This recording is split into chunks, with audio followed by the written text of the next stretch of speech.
नमस्कार दोस्तों, आपका हमारी यूट्यूब चैनल एजुकेशनल हब पर बहुत स्वागत है। दोस्तों, आज की इस वीडियो में हम बात करेंगे मौर्य वंश के इतिहास के बारे में या फिर मौर्य साम्राज्य के इतिहास के बारे में। चूँकि इसका इतिहास थोड़ा सा लंबा है, इसलिए मैंने इसे दो पार्ट में डिवाइड कर दिया है। पार्ट 1 और पार्ट 2 दो वीडियो आएंगे आपके सामने। और पार्ट 1 में मैंने इसके स्थापना, चंद्रगुप्त मौर्य और बिंदुसार के बारे में डिस्कशन किया है। उससे जितने भी इम्पोर्टेंट क्वेश्चंस बनते हैं उसको इसमें इंक्लूड किया है। और परीक्षा में बार बार उनसे जो भी क्वेश्चन पूछे जाते हैं उसको भी इंक्लूड किया है मैंने इस वीडियो में। और जो अगला पार्ट आएगा उसमें हम अशोक और कुछ इंपॉर्टेंट क्वेश्चंस के बारे में डिस्कस करेंगे। ठीक है, तो इसके पिछले वीडियो में मैंने वैदिक संस्कृति, हड़प्पा सभ्यता, जैन धर्म, बौद्ध धर्म के बारे में क्लासेस दे दी है। मोस्ट इंपॉर्टेंट क्वेश्चंस उससे जो भी बनते हैं उसके बारे में मैंने डिस्कस कर लिया है। अगर आपने वो वीडियो नहीं देखा है तो इस वीडियो के डिस्क्रिप्शन में आपको उसका लिंक मिल जाएगा। आप वहाँ से जाकर उस क्लास को ज्वाइन कर सकते हैं और पढ़ सकते हैं, और उसके जो भी मोस्ट इंपॉर्टेंट क्वेश्चंस बने हुए हैं वो सबको आप देख सकते हैं। तो चलिए देर न करते हुए आज के सेशन को शुरू करते हैं। सबसे पहला स्लाइड जो है उसमें मौर्य साम्राज्य की जानकारी के स्रोत के बारे में डिस्कशन किया गया है। ठीक है, अब मौर्य साम्राज्य की जो जानकारी मिलती है वो कहाँ से मिलती है, इससे रिलेटेड प्रश्न पूछे जाते हैं। तो उसके बारे में यहाँ पे मैंने थोड़ा सा डिटेल कर दिया है। आप इसको देखिए कि मौर्य साम्राज्य की जो जानकारी के स्रोत हैं वो अशोक के अभिलेख से मिलते हैं, पहला है। दूसरा, रुद्रदामन का जूनागढ़ का अभिलेख जो है उसके द्वारा भी मौर्य साम्राज्य की जानकारी के स्रोत हैं वो। तीसरा है कौटिल्य का अर्थशास्त्र। अर्थशास्त्र एक पुस्तक है जिसके रचयिता कौटिल्य यानी कि चाणक्य है। तो यहाँ एक क्वेश्चन यहाँ पे बनता है कि अर्थशास्त्र के रचयिता कौन है, या फिर मौर्य साम्राज्य की जानकारी किसके द्वारा मिलती है। तो ये इम्पॉर्टेंट है कि अर्थशास्त्र नामक पुस्तक से मौर्य साम्राज्य की जानकारी मिलती है, ये आपको याद रखना है। ठीक, उसके बाद है मेगास्थनीज की इंडिका। इंडिका भी एक पुस्तक है, और ये यहाँ से भी एक प्रश्न पूछे जाते हैं कि इंडिका नामक पुस्तक किसके द्वारा लिखी गई है। ये क्वेश्चन कई बार परीक्षा में देखे गए हैं, पूछे गए हैं।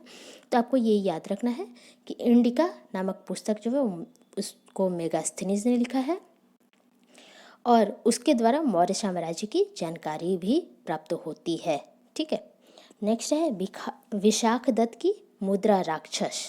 ठीक है, इसके द्वारा भी मौर्य साम्राज्य की जानकारी मिलती है। और उसके बाद है सोमदेव का कथा सरित सागर, यहाँ से भी मिलती है। उसके बाद छोमेद्र की वृहत कथा मंजरी, मंजरी आपको नाम याद रखना है, मंजरी के द्वारा भी मौर्य साम्राज्य की जानकारी मिलती है। नेक्स्ट है कल्हड़ की राजतरंगिणी। ठीक है, कल्हड़ की राजतरंगिणी के द्वारा भी मौर्य साम्राज्य की जानकारी मिलती है। तब यहाँ से देखिए चार जो है वो मोस्ट इम्पॉर्टेंट है: अशोक का अभिलेख, कौटिल्य का अर्थशास्त्र, मेगास्थनीज की इंडिका, और एक कभी कभी पूछता है छोमेद्र की वृहत कथा मंजरी। ठीक है, वैसे तो सोमदेव का कथा सरित सागर भी इम्पॉर्टेंट है, लेकिन ये तीन जो है वो मोस्ट इम्पॉर्टेंट है: अशोक का अभिलेख, कौटिल्य का अर्थशास्त्र और मेगास्थनीज की इंडिका। यहाँ से प्रश्न कई बार देखे गए हैं, परीक्षा में पूछे गए हैं, तो आपको ये याद रखना है। चलिए बढ़ते हैं नेक्स्ट, मगध साम्राज्य।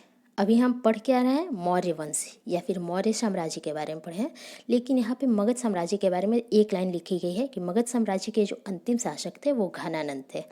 इसको लिखने का कारण ये था कि जो मगध साम्राज्य था उसमें जो नंद वंश जो थे वो अंतिम थे। ठीक है, और उसमें भी जो अंतिम शासक थे वो घनानंद थे। अब घनानंद के से ही चंद्रगुप्त मौर्य ने युद्ध किया था, और उनको पराजित करके ही मौर्य वंश की स्थापना हुई थी। ठीक है, तो इसलिए यहाँ पे मगध साम्राज्य के अंतिम शासक को आपको याद रखना है। या फिर यहाँ से एक क्वेश्चन इस तरीके से भी पूछे जा सकते हैं कि चंद्रगुप्त मौर्य ने किसको हराकर मौर्य वंश की स्थापना की थी। ठीक है, तो आपको याद रखना है इनका नाम घनानंद। और घनानंद कौन थे? तो मगध नंद वंश के अंतिम शासक थे, या फिर मगध साम्राज्य के अंतिम शासक थे। ठीक है, नेक्स्ट है 322 ईसा पूर्व घनानंद को पराजित कर मौर्य वंश की स्थापना हुई।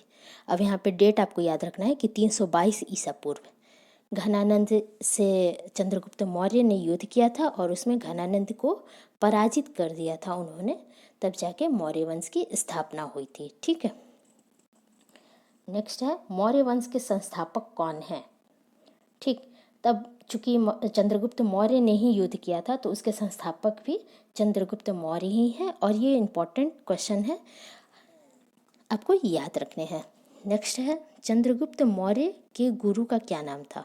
तो ये भी इम्पॉर्टेंट है और कई बार पूछे गए हैं कि चंद्रगुप्त मौर्य के जो गुरु थे उनका नाम क्या था, या फिर इस तरीके से भी क्वेश्चन पूछे गए हैं कि चंद्रगुप्त मौर्य किसके शिष्य थे। ठीक है, तो आपको याद रखना है चाणक्य के वो शिष्य थे और उनके गुरु का नाम चाणक्य था। ठीक, दोनों तरीके से क्वेश्चन पूछे जा सकते हैं, तो आपको इस तरीके से याद रखना है। चलिए बढ़ते हैं नेक्स्ट। चाणक्य को विष्णुगुप्त और कौटिल्य के नाम से भी जाना जाता है।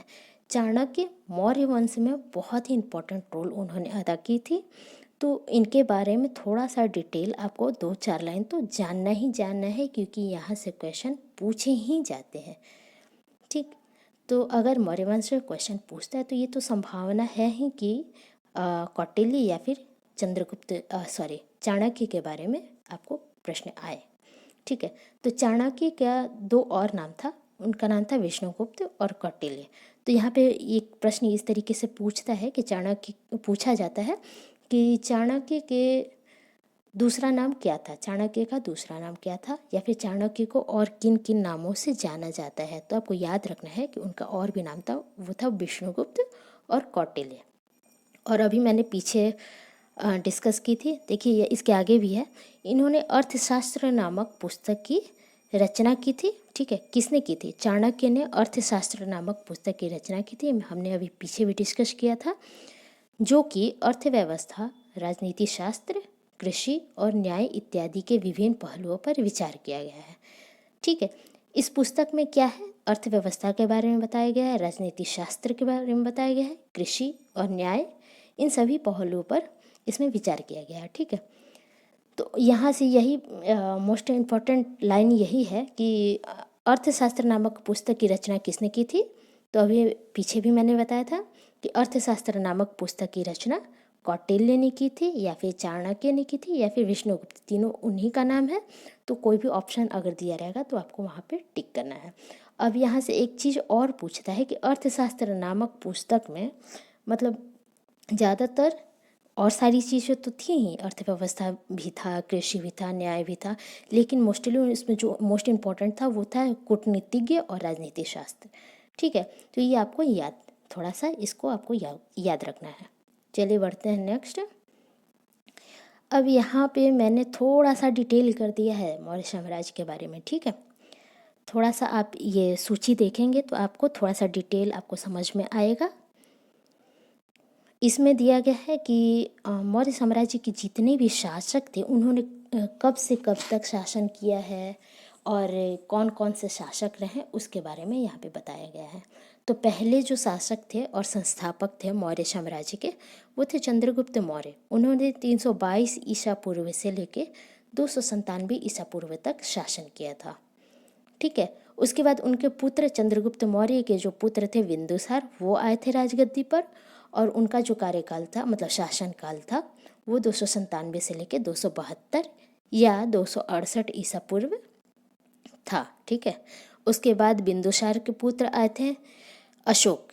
अशोक का जो शासनकाल था वो 272 या 268 से लेकर 232 ईसा पूर्व तक था। ठीक है, उसके बाद दशरथ आए, संप्रति आए, शालिशुका आए, देववर्मन आए, शतधन्वन आए और बृहद्रथ आए। ठीक है, तो ये टोटल 9 जो शासक थे वो मौर्य साम्राज्य के उन्होंने शासन किया था। इनमें से 3 जो है वो मोस्ट इम्पॉर्टेंट है और इन्हीं तीनों के बारे में मौर्य साम्राज्य में ज़्यादा जानकारी मिलती है और इन्हीं लोगों का जिक्र है, चंद्रगुप्त मौर्य, बिंदुसार, अशोक। आपको भी यही पढ़ना है परीक्षा के दृष्टि से, और मैंने इसलिए बस जानकारी के लिए ये सूची बना दी थी ताकि आप जान सके कि मौर्य साम्राज्य में कितने शासक थे और कौन कौन थे। एक क्वेश्चन यहाँ से और भी बनता है कि मौर्य साम्राज्य का अंतिम शासक कौन था? तो आपको याद रखना है कि मौर्य साम्राज्य का जो अंतिम शासक था वो बृहद्रथ था और उनका जो शासनकाल था वो 187 से लेके 180 ईसा पूर्व था। ठीक है। तो यहाँ से बस एक क्वेश्चन यही बनता है, बाकी 3 जो इम्पोर्टेंट है वो चंद्रगुप्त मौर्य, बिंदुसार और अशोक, जिसके बारे में हम आगे जिक्र करेंगे, ठीक है। चलिए बढ़ते हैं, नेक्स्ट है मौर्य वंश का शासनकाल 322 ईसा पूर्व से लेके 185 ईसा पूर्व तक रहा, ठीक। अब देख लीजिए कितना लंबा इन लोगों का शासनकाल था, 322 ईसा पूर्व से लेके 185 ईसा पूर्व, लगभग 147 वर्षों तक, यानी कि 150 वर्षों तक, कुछ मतलब काफ़ी ज़्यादा लंबा इन लोग का जो शासनकाल था, ठीक। तो आपको याद रखना है ये 322 ईसा पूर्व से लेके 185 ईसा पूर्व तक, ठीक। नेक्स्ट है चंद्रगुप्त। अब जो उनके संस्थापक थे उनके बारे में हम थोड़ा पढ़ेंगे, क्योंकि पूछे जाते हैं यहाँ से। चंद्रगुप्त मौर्य का जो जन्म था वो 345 ईसा पूर्व उत्तर प्रदेश के गोरखपुर में हुआ था, ये आपको याद रखना है। और लगभग इन्होंने 24 वर्षों तक शासन किया था, मतलब एक लंबा समय तक इन्होंने शासन किया था। तो ये याद रखने वाली चीज़ है कि जो चंद्रगुप्त मौर्य थे वो लगभग 24-25 वर्षों तक इन्होंने शासन किया था, ठीक है। नेक्स्ट है चंद्रगुप्त मौर्य, यहाँ पे मौर्य छूट गया है। चंद्रगुप्त मौर्य जैन धर्म के अनुयायी थे, इन्होंने जैन धर्म को स्वीकार किया था। इन्होंने जीवन के अंतिम समय में जैन धर्म को अपना लिया। अब जैन धर्म कब अपनाया था? जीवन के अंतिम समय में अपनाया था, जब मतलब उनका जीवन का अंतिम समय चल रहा था तब उन्होंने जैन धर्म को अपनाया था, तथा भद्रबाहु के साथ कर्नाटक में स्थित श्रवणबेलगोला चले गए थे, ठीक है। अब भद्रबाहु के बारे में मैंने जैन धर्म में जब पढ़ाया था तब आपको बताया था कि भद्रबाहु कौन थे। वो दिगंबर को मानने वाले थे, ठीक है। और वो दक्षिण भारत में उन्होंने ही जैन धर्म का प्रचार और प्रसार किया था। ये थोड़ा सा मैंने जैन धर्म में जब पढ़ा रही थी मैं, तब जाके मैंने डिस्कस किया था। तो उनके द्वारा ही इन्होंने दीक्षा ग्रहण की थी। यहाँ से 2 क्वेश्चन देखिए किस तरीके से पूछे जाएंगे आपसे। चंद्रगुप्त मौर्य किस धर्म के अनुयायी थे? तो पहला तो आपको जैन धर्म के अनुयायी थे, और जैन धर्म की दीक्षा इन्होंने किससे प्राप्त की थी? तो आपका आंसर हो जाएगा भद्रबाहु से, ठीक। एक और क्वेश्चन यहीं पे बनता है कि जीवन के अंतिम समय में वे कहाँ थे? तो जीवन के अंतिम समय में वे कर्नाटक में स्थित श्रवणबेलगोला में थे। तो 3 क्वेश्चन इसी लाइन में आपको मिल गए, ठीक है। नेक्स्ट है चंद्रगुप्त मौर्य ने 305 ईसा पूर्व में सेल्यूकस निकेटर को हराया था, ठीक है। 305 ईसा पूर्व जब उनका शासनकाल चल रहा था, उसी दौरान सेल्यूकस निकेटर आए थे, और उनसे जब उन्होंने युद्ध किया था तो उसमें उन्होंने सेल्यूकस निकेटर को हरा दिया था। अब सेल्यूकस निकेटर कौन थे, थोड़ा सा यहाँ पर डिटेलिंग है। सेल्यूकस निकेटर जो थे वो सिकंदर, जो कि भारत पे आक्रमण करने आए थे और पोरस के युद्ध में वो हार गए थे, उनके ही सेनापति थे, ठीक है। नेक्स्ट है सेल्यूकस और चंद्रगुप्त मौर्य का जब युद्ध हुआ था तो उसमें सेल्यूकस निकेटर हार गए थे, यहाँ पे हमने पढ़ा। अब हारने के बाद उन्होंने अपनी बेटी का जो नाम था वो हेलेना था, उनकी शादी चंद्रगुप्त मौर्य से कर दी थी। पराजित होने के बाद उन्होंने संधि का एक हाथ बढ़ाया, मतलब रिश्तेदारी में उस चीज़ को बदल दी और अपनी बेटी की शादी चंद्रगुप्त मौर्य से कर दी थी, ठीक है। और युद्ध में पराजित होने के बाद युद्ध संधि की जो शर्तें थी उसके अनुसार 4 प्रांत, ये 4 प्रांत आपको याद रखने हैं। 4 प्रांत थे काबुल, कंधार, हेरात और मकरान। इन 4 प्रांतों को उन्होंने चंद्रगुप्त मौर्य को दे दिए थे, ठीक है। तो ये याद रखना है कि सेल्यूकस ने अपनी बेटी हेलेना की शादी चंद्रगुप्त मौर्य से कर दी थी, और हारने के बाद उन्होंने 4 प्रांत काबुल, कंधार, हेरात और मकरान, ये 4 जो प्रांत थे वो चंद्रगुप्त मौर्य को दे दिए थे। नेक्स्ट है एपियानस जो थे वो एक यूनानी इतिहासकार थे, जिन्होंने अपने पुस्तक में चंद्रगुप्त मौर्य और सेल्यूकस निकेटर के बीच की युद्ध का वर्णन किया था, ठीक है। नेक्स्ट है मेगास्थनीज, सेल्यूकस निकेटर का राजदूत था। अभी मैंने पहले पढ़ा था कि मेगास्थनीज ने ही इंडिका नामक पुस्तक की रचना की थी, और वो कौन थे? सेल्यूकस निकेटर के वो राजदूत थे, ठीक है, जो चंद्रगुप्त मौर्य के दरबार में रहते थे। ठीक, अभी देखिए आ गया फिर मेगास्थनीज ने इंडिका नामक पुस्तक लिखी थी। ये इम्पॉर्टेंट है, आपको याद रखना है कि इंडिका नामक पुस्तक मेगास्थनीज ने लिखी थी। ठीक, नेक्स्ट है चंद्रगुप्त मौर्य ने मौर्य साम्राज्य का सर्वाधिक विस्तार किया था। चंद्रगुप्त मौर्य ही थे जिन्होंने मौर्य साम्राज्य को लाया था और उसका सर्वाधिक विस्तार भी उन्होंने ही किया था। ठीक, अभी अभी मैंने डिस्कस किया था कि जीवन के अंतिम समय में वे श्रवणबेलगोला में थे। तो देखिए यहाँ पर आ गया कि चंद्रगुप्त मौर्य की मृत्यु 298 ईसा पूर्व श्रवणबेलगोला में ही, कर्नाटक के श्रवणबेलगोला में ही हुई थी। ठीक है, तो ये आपको याद रखना है कि उनकी मृत्यु कब हुई थी। उसके बाद आता है कि चंद्रगुप्त मौर्य की मृत्यु के बाद उनका जो उत्तराधिकारी था वो बिंदुसार हुआ था। बिंदुसार उनका पुत्र था और उनकी मृत्यु जब हो गई थी तो उसके बाद उनका जो उत्तराधिकारी था वो बिंदुसार ही था। ठीक है, तो बिंदुसार चंद्रगुप्त मौर्य का पुत्र था। उन्होंने 298 से 269 ईसा पूर्व तक मगध की राजगद्दी पर बैठे थे। ठीक, अब चंद्रगुप्त मौर्य के बाद वो मगध की राजगद्दी पर कौन बैठ गया था? बिंदुसार बैठ गया था। उनका शासनकाल आपको याद रखना है 298 से लेकर 269 ईसा पूर्व। ठीक, यूनानी इतिहासकारों ने इनका नाम अमित्रोकोटस, बिंदुसार का नाम अमित्रोकोटस या फिर अमित्रघात, जिसका अर्थ होता है शत्रुओं का नाश करने वाला, इसकी संज्ञा दी थी। तो यहाँ पे पूछा जाता है कि अमित्रघात किसको कहा गया है? तो आपको याद रखना है कि बिंदुसार को कहा गया है। या फिर ये भी पूछा जा सकता है कि अमित्रोकोटस या फिर अमित्रघात का अर्थ क्या होता है। तो यहाँ से दो क्वेश्चंस हैं, आपको याद रखने हैं कि अमित्रघात का जो अर्थ होता है वो होता है शत्रुओं का नाश करने वाला। ठीक, चलिए बढ़ते हैं नेक्स्ट पॉइंट पर। जैन ग्रंथों में बिंदुसार को शिवसेन कहा गया है। जैन ग्रंथ, क्योंकि उनके पिता जैन धर्म के अनुयायी थे, तो जैन ग्रंथों में बिंदुसार को शिवसेन कहा गया है। ठीक, वायु पुराण में बिंदुसार को भद्रसार और वारिसार कहा गया है। ठीक, ये एक एक नंबर के क्वेश्चंस हैं जो कभी कभी पूछ लिए जाते हैं, इसलिए ये पॉइंट आउट मैंने कर दिया है। परीक्षा के पॉइंट ऑफ व्यू से ये सब क्वेश्चंस इंपॉर्टेंट है, आपको याद रखने हैं। ठीक है, नेक्स्ट है चाणक्य बिंदुसार के भी मंत्री थे। अब देखिए चाणक्य जो थे वो चंद्रगुप्त मौर्य के तो गुरु थे ही, और उन्होंने ही चंद्रगुप्त मौर्य को युद्ध के काबिल बनाया था, उनको दीक्षा दी थी, ज्ञान दिया था, राजनीतिज्ञ ज्ञान उनको दिया था चंद्रगुप्त मौर्य को। और चंद्रगुप्त मौर्य के मृत्यु के बाद भी वो बिंदुसार यानी कि उनके पुत्र के मंत्री रहे थे। तो यहाँ पे एक लाइन ये भी बनता है कि चाणक्य बिंदुसार के भी मंत्री थे। ठीक है, चाणक्य की मृत्यु के पश्चात खल्लाटक मंत्रिपरिषद का अध्यक्ष बना। ये कभी कभार पूछा है तो मैंने लिखा है, इसको आप याद रखेंगे।